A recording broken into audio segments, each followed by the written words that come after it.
Nous sommes au Carré de Soie, situé dans l'est du Grand Lyon, sur les communes de Villeurbanne et de Vaux-en-Velin, jouxtant la commune de Dessines. Il y a 100 ans, le Carré de Soie était un espace où se mélangeaient champs, habitations et usines. En effet, à partir de la fin du XIXe siècle, les industriels lyonnais qui ont besoin de place pour construire leurs usines privilégient la vaste plaine à l'est du Rhône, au-delà des espaces fortement urbanisés des 3e, 8e arrondissements et de Villeurbanne. Rapidement, le quartier est baptisé La Soie par ses habitants, car une importante usine de soie artificielle s'installe sur le site en 1924. L'usine fonctionne jusqu'en 1980. Le quartier est alors touché par la désindustrialisation, comme de nombreux autres espaces développés européens, des usines de production sur place ferment et ou se délocalisent dans des pays où les coûts de production sont beaucoup plus intéressants. Peu à peu, les usines sont remplacées par les friches industrielles. Les habitations majoritairement ouvrières se dégradent sous l'effet du chômage et du manque d'entretien.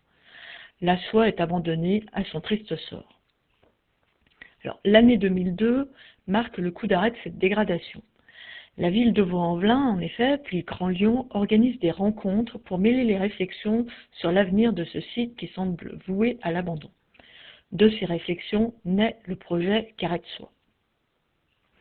Il s'agit d'un projet portant sur 500 hectares, soit 5 fois la superficie du parc de la Tête d'Or, et concernant plus de 14 000 habitants, soit 1% de la population du Grand Lyon.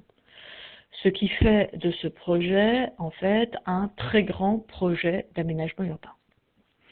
De fait, un urbaniste en chef, M. Bruno Dumetier, est choisi pour élaborer, coordonner le projet d'aménagement global qui prend alors le nom de Carré de Soie.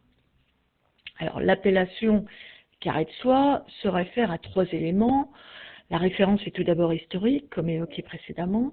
C'est une référence à l'activité industrielle principale de l'agglomération lyonnaise en général, à savoir la soie, et du quartier en particulier depuis 1924, c'est-à-dire la soie artificielle. L'appellation carré vient de la forme géométrique du projet, bien visible sur l'image satellite, donc au centre de la pièce de la maison du projet. Enfin, il est possible de voir dans l'expression carré de soie une référence au célèbre foulard en soie de 90 par 90 cm, qui est le fleuron de la marque Hermès.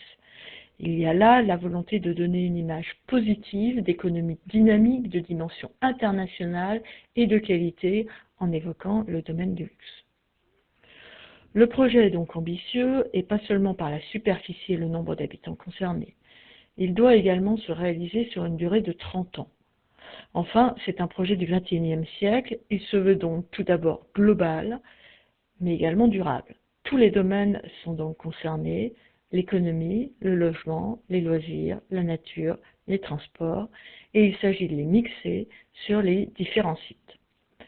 Alors maintenant, il est intéressant d'aller voir dehors, sur place, comment et avec quels objectifs précis donc, ce projet, en fin de compte, réussit à aménager cet espace.